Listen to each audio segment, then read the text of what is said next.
आज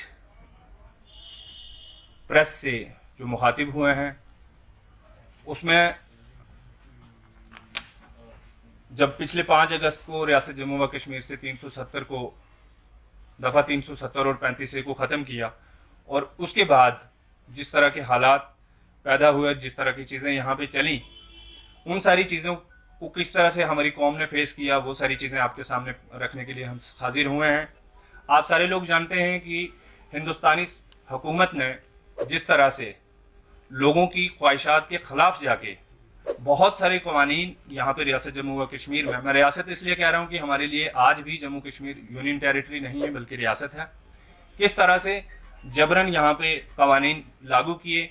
और एक वाहिद कानून ऐसा था जिससे स्टेट की 3rd लार्जेस्ट पॉपुलेशन को फ़ायदा होना था, जिसे फॉरेस्ट राइट एक्ट कहते हैं, वो इन्होंने आज तक यहाँ पे लागू नहीं किया।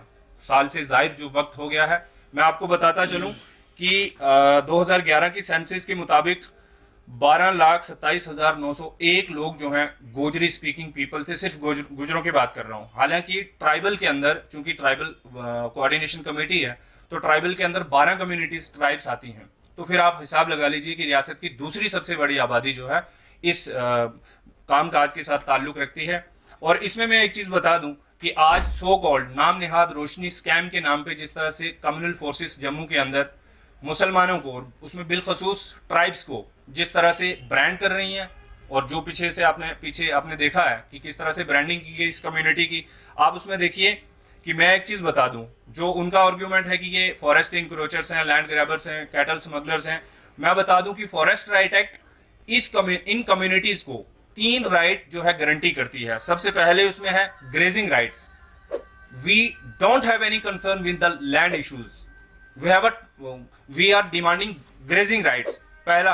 और दूसरे number access to the water resources, ये भी ट्राइब्स का ही एक जो है बर्थ राइट है। और तीसरा एक्सेस फॉरेस्ट प्रोडक्ट्स, ये सारी चीजें जो है ये एक्सेस करती हैं। और मैं एक चीज आपको बता दूं कि ये कौम जब महाराजा हरि सिंह साहब थे, जो लोग आज कम्युनल जम्मू के अंदर टेंशन क्रिएट करने की कोशिश कर रहे हैं, महाराजा हरि सिंह के वक्त में भी जम्मू के शिवालिक और कश्मीर के हिमालयाज पे इनको इनकी ग्रेजिंग राइट्स दिए गए हुए थे। और दूसरे नंबर पे एक चीज बता दूं, जैसे मैंने अभी आपको गोजरी स्पीकिंग के बारे में बताया कि इतनी तादाद है 2011 के सेंसस के हिसाब से। और तीसरी बात एक चीज मैं आपको बताऊं कि दरबार अकबरी के अंदर अकबर जो थे हिंदुस्तान के मुगल बादशाह, उनके दौर में जब जुबान किसी को यहाँ पे हिंदुस्तान के अंदर ऑफिशियल लैंग्वेज बनाने की बात चली, तो उसमें पर्शियन और गोजरी पे बहस हुई कि आया गोजरी को ऑफिशियल लैंग्वेज बनाया जाए पूरे मुल्क का या कि पर्शियन को। फिर फाइनली पर्शियन को किया। तो इससे आपको अंदाजा हो जाएगा कि गोजरी कितनी पुरानी और कितनी बड़ी जुबान है। और फिर उसके साथ आप जोड़िए कि रियासत जम्मू व कश्मीर के अंदर जिस तरह से 3 मजीद ज़बानों को ऑफिशियल लैंग्वेज बनाया, हमें खुशी है उसकी, हम मुबारकबाद पेश करते हैं। लेकिन चूंकि रियासत की आप गुजर्स और पहाड़ीज को इकट्ठा कर लें, ट्राइब्स को और पहाड़ीज को इकट्ठा कर लें, तो दूसरी सबसे बड़ी पॉपुलेशन और इनफैक्ट पहली बड़ी पॉपुलेशन बनेगी। उन दोनों जुबानों को आपने इसलिए इग्नोर कर दिया, हमारा ये मानना है, क्योंकि गोजरी और पहाड़ी की जो स्क्रिप्ट है वो पर्शियन है।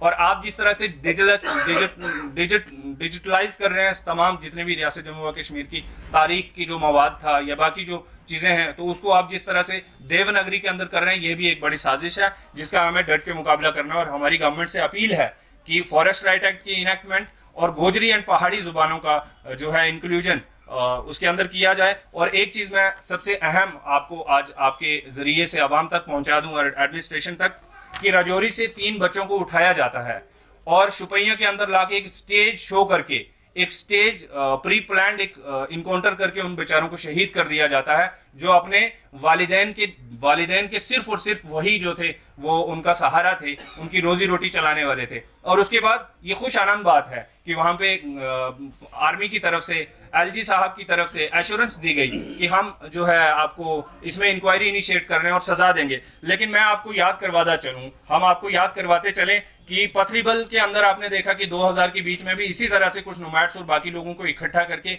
एक फेक इनकाउंटर किया गया। और उसके बाद आपने मचेल देखा, मचेल के अंदर भी किस तरह से एक फेक इनकाउंटर हुआ। और इन दोनों केसेस में हवाला इसलिए दे रहा हूं, इन दोनों केसेस के अंदर भी एडमिनिस्ट्रेशन ने खुद एडमिट करा था, आर्मी ने खुद एडमिट करा था कि it was a stage encounter. तो उसके बाद हुआ क्या है, उनमें भी आज किसी को सजा नहीं मिली। और हम उम्मीद रखते हैं कि आज ऐसा नहीं होगा, नहीं तो